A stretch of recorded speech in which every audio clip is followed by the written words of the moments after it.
musical studies at the ripe old age of 3, and quickly learned the values of a relentless work ethic, obsessive attention to detail, and the pursuit of excellence. You know, playing well is never enough, the goal being perfection each and every time. Playing with accuracy and musicality and a direct alignment with the intentions of a master composer.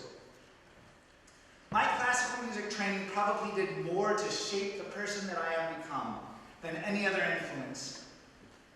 But I have a confession to make. I've always done it wrong. And as it turns out, this orientation has been particularly valuable on the pathway to success, and it can help you too. Let me explain. So it was never a matter of devotion. Even at a young age, I regularly practiced 4, 6, 12 hours a day. But what caused concern is what transpired during those sessions. So I'd be practicing my Mozart, just changing it up a little bit to make it better. Changing the notes and rhythms. I'm not sure it was better, but beauty is in the eyes of the beholder. Well, my mom was infuriated. She'd yell at me, "David, that's not what it says. David, play what's on the page. David, you're doing it wrong." But what she did not yet understand was that whether because of an inherent need to be creative or maybe just a short attention span, something inside of me had to find my own voice. It was those inclinations that ultimately led me towards both jazz and composition. Two places where creativity was not only tolerated, it was expected. Well, this did not make my classical piano teacher happy. So I studied with this incredible Russian Jewish immigrant. And he would spend hours at a time ruthlessly deconstructing every last detail of my playing. And don't get me wrong, I thrived off of this level of scrutiny. But I always wanted to be his favorite, and that would not come to pass. He would say to me, with a hint of sadness, "David, why can't you be like my other students? All of this creative experimentation is not the best way to become a great concert pianist. Can't you do things the right way?" Look, I wasn't trying to cause trouble, but this was confusing. Was it more important for me to honor the intentions of a great but dead European composer? Or to find something true to myself? Could there be no greatness inside of me? Well, I followed my passions and went to study some of the greatest music schools for college, but my creative endeavors continued. For one classical recital, I really pushed the envelope. So, in addition to music, it also involved dancers and actors and a film that was projected and costumed ushers and newly commissioned artwork in the lobby. Well, as you can imagine, this was so weird, so different from anything my community had experienced before. They lined up by droves. And at the end of the show, the crowd immediately erupted into a standing ovation. But not everyone was enthralled. One of my teachers, who I admired so much, came up to me livid.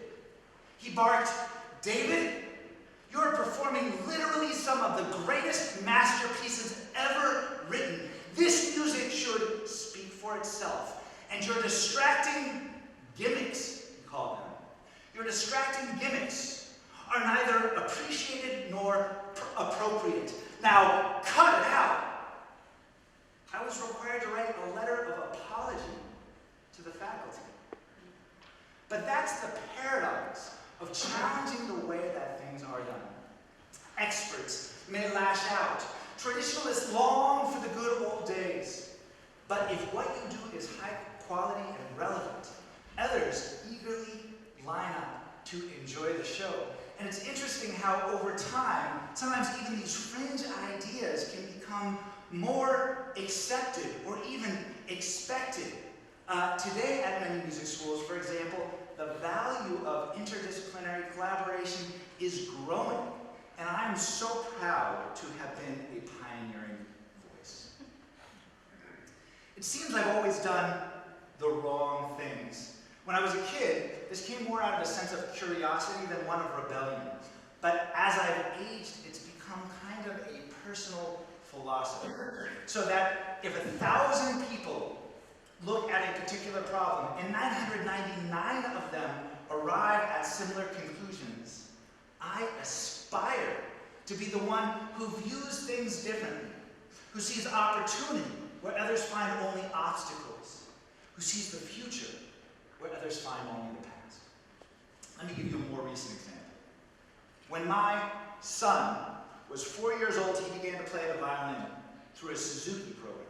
If you're not familiar, this is an incredible approach that has helped kids worldwide accomplish feats previously believed impossible at that age. And one of the ways that they do that is everyone plays the same tunes in the same order. And they are ingeniously constructed so that each builds on techniques of the last. And so kids can grow exponentially. It's an amazing, amazing approach. Well, Ashton's first, that's his name, his first public performance was after playing for about 5 months. It was one of these marathon events with about 40 kids performing politely alongside one another with a staff accompanist. Ashton was slated to play one of the Suzuki greatest hits of all times, Go Tell Aunt Rhody. Go tell Aunt Rhody, go tell Rhody, go tell Aunt Rhody, the old gray goose is dead. Well, I've always sought to teach my kids that playing music is not just about artistic excellence, but saying something unique about yourself. So after many conversations, Ashton decided that I should accompany him, that the two of us should walk out wearing shades, and that while his part would be the same as the original, mine would not. It sounded something like this. Go tell Rhody, go tell Rhody, go tell Rhody, the old gray goose is dead.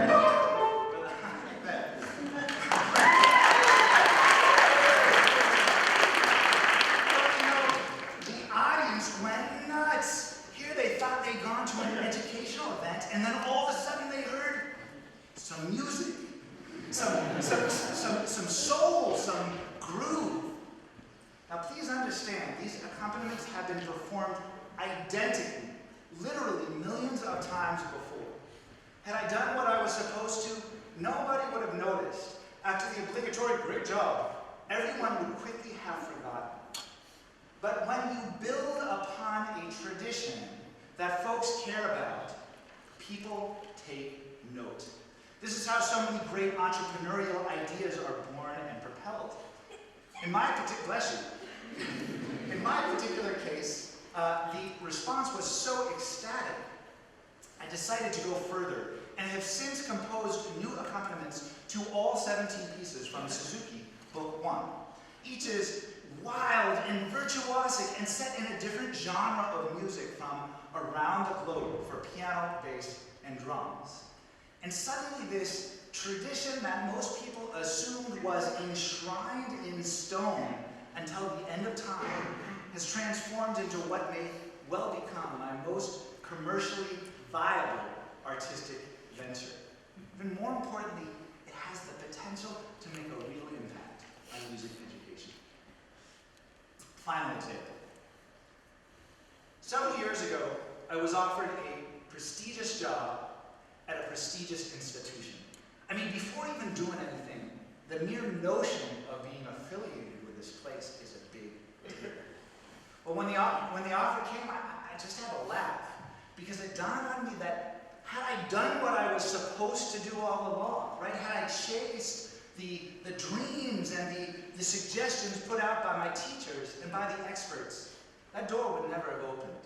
But it was only my long history of challenging status quo and pushing the envelope that even made the conversation possible. I shared the news with an inner circle of my friends, and most immediately concluded I would be an idiot not to jump on this thing. I mean, I had won the lottery. But for me, it was more confusing. I wasn't looking for a job after all. I was looking to change the world, and had to figure out which platform was more likely to do just that. Well, after much consideration and many sleepless nights, you'll never believe what I did.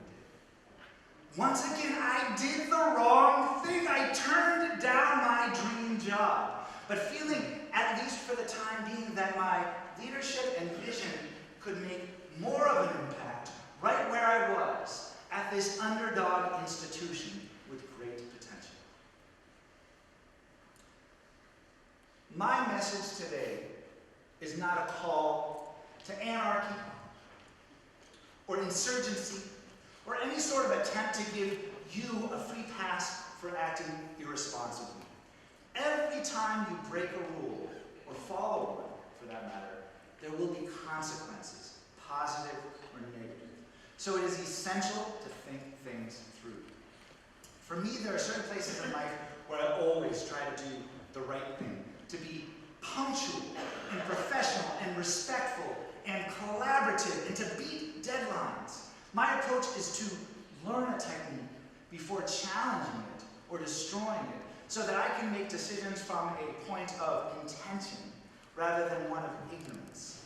And it's only at that point that I might try to do the opposite or fill a void, or become a first in some way. These lessons are not exclusive to music. Think of all the cues you've been given your whole life about what constitutes success. Get good grades, score high on the SAT, go to the best schools, live in New York, not Carolina. Don't rock the boat, be practical, and most importantly, dream small so that life doesn't knock you down. You know, do the right things. Somehow it'll all work. Now, of course, there are people who follow this formula and do just fine, but that is far from guaranteed. So many of the incredible young people that I meet today, including those we consider our best and brightest, don't know who they are beyond a grade or a test score. Their sense of purpose or mission or curiosity has been hijacked by a paralyzing obsession with obediently following rules at all costs.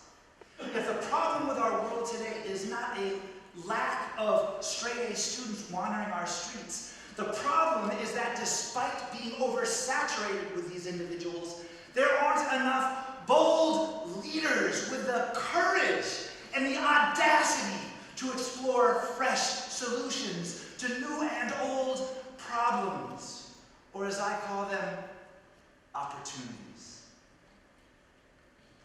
Look, I can't guarantee that doing the wrong things will bring you success any more than doing the right things will. There are a million ways to live your life, and who am I to tell you how to be? But I can say this, that for those of you courageous enough to buck the trends and chart your own path, particularly when married to an ironclad work ethic and a positive, optimistic outlook, there's a lot more space to get noticed. It's a lot easier